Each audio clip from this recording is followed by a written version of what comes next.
ඔතන තියෙන ස්ථිතාට කිලෝමීටරකින් යන්න තියෙන කිලෝමීටර 60ක් විතර යන්න සිද්ධ වෙලා. ඉස්පිරිතාලෙට යන්න ඕනේ මේ බඩදරුව අම්මලා හිටන් ගඟෙන් ගොඩ වෙලා දැන්. සන්තකාරට විතරයි සඳ ගන්න ඉන්නේ. ඊට පස්සේ මේවට කරන දේ කිසි කෙනෙක් විලගෙන හොයන්නේ නැහැ.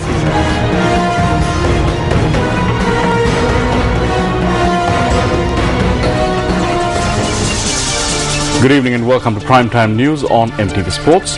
My name is Ravi Gamage. And I'm Punshani Edrisingh. Let's start off with a look at tonight's headlines. The Code of Criminal Procedure Special Provisions Bill to be taken up for debate in Parliament.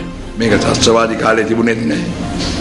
මේ බයන් කාලේ තිබුණේ නැහැ. යම් තාක්ෂණික හේතුවක් මත දීර්ඝ කිරීමක් 2010 දී සිදු නොවීමේ හේතුවෙන් තමයි නැවත මේ පනත ඉදිරිපත් වෙන්නේ. The Minister of Power says a price formula should be introduced for electricity bills. Another 3 suspects connected to the students' clash at the University of Moratuwa arrested. The Code of Criminal Procedure Special Provisions Bill will be taken up for debate in Parliament tomorrow. The bill will allow a suspect arrested without a warrant to be detained for a period of 48 hours. The Minister of Justice first presented the bill to Parliament on the 11th of October last year. අපරාධ නඩු විධාන සංග්‍රහය විශේෂ විධිවිධාන 50 කෙටුම්පත මම ඉදිරිපත් කරනවා. The main aim of the bill is to extend the period of detention of persons arrested without a warrant in order to facilitate the conducting of investigations. According to Section 43A of Act No. 15 of 1979, which was previously in effect, an arrested suspect should be produced before a magistrate before the lapse of 24 hours since his arrest. However, according to the bill, a suspect arrested without a warrant could be detained by the police for a period not exceeding 48 hours. The new regulations could be enforced if the arrested suspect falls under one of the 15 categories mentioned in the Act.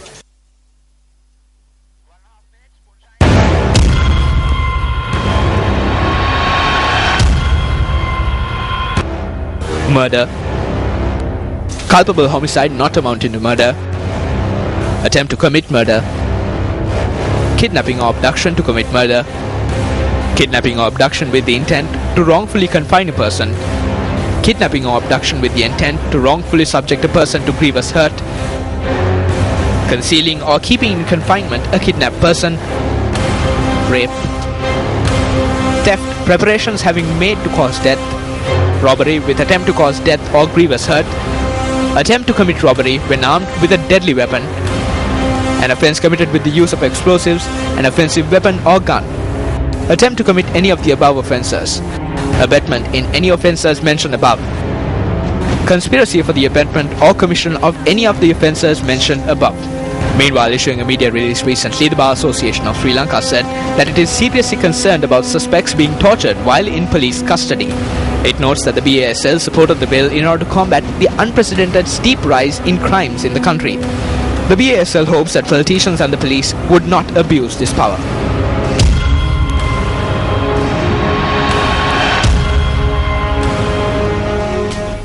Here are some of the views that have been expressed regarding Code of Criminal Procedure Special Provisions Bill.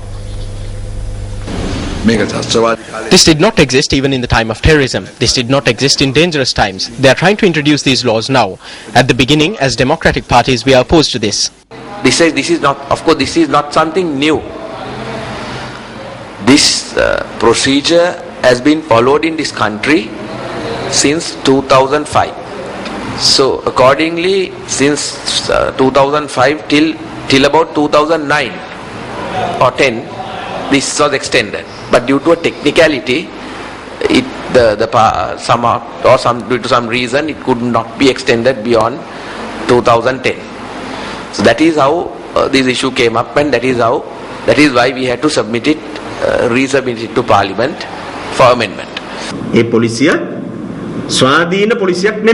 We know that the police are not independent. It is a police that is biased towards the state. This bill will not strengthen social development, ethics or good governance.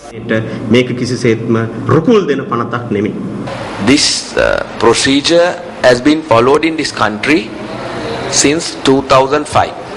So, first of all, police cannot on their own take a person on the street into custody and detain him for 48 hours.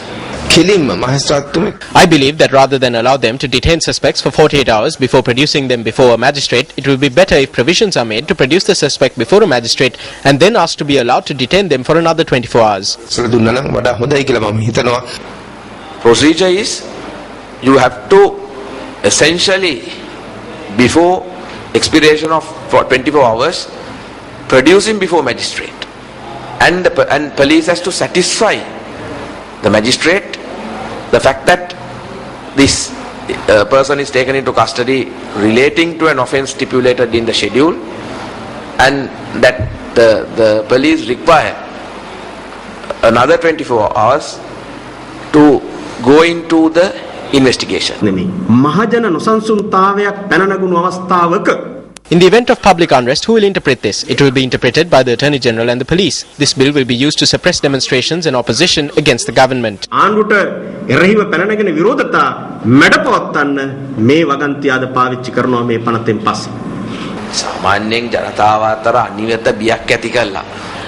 Although they say stories like this to incite fear among the people and provoke anger among them towards the government, our people are intelligent enough to read this bill and understand its true contents.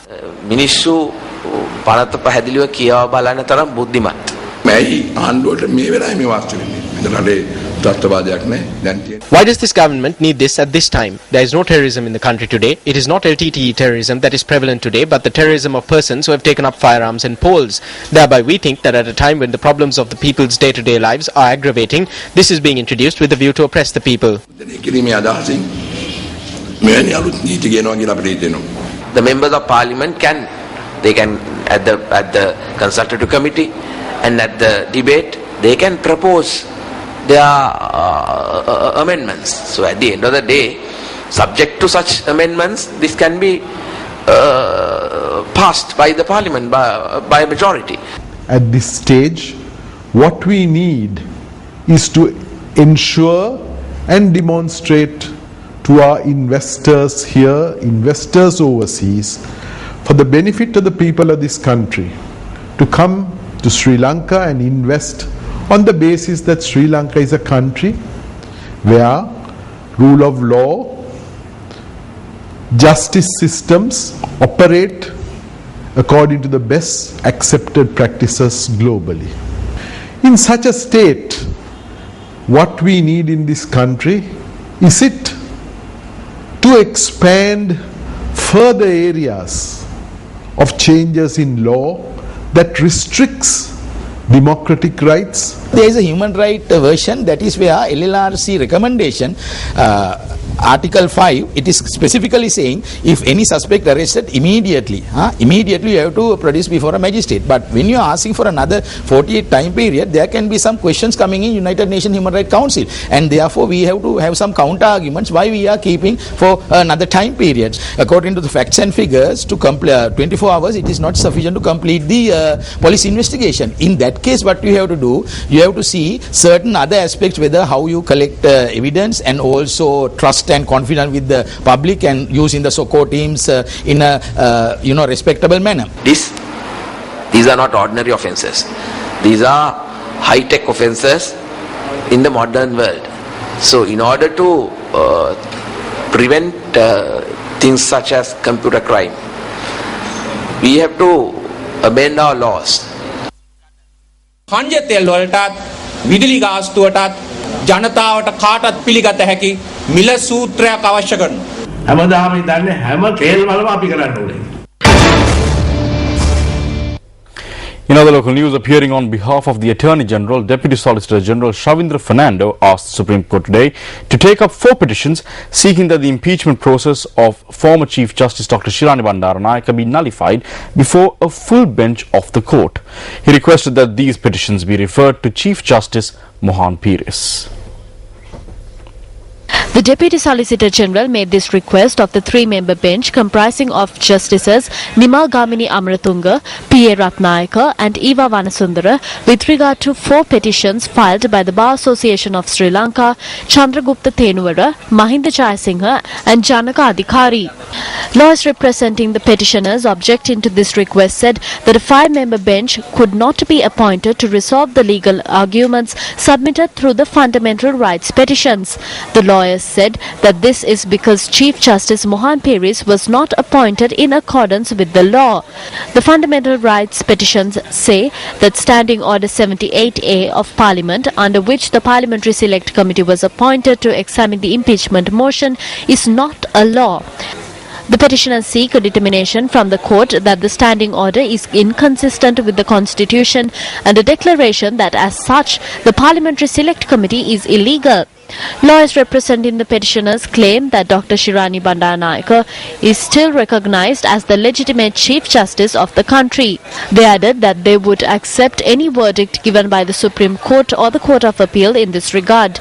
Deputy Solicitor General Shavindra Fernando in response said that he would take steps to make a direct request from Chief Justice Mohan Peris to appoint a 5-member bench to preside over hearings of the petitions. Objecting to this statement, lawyers representing the petitioners said there are no legal provisions to make such a request.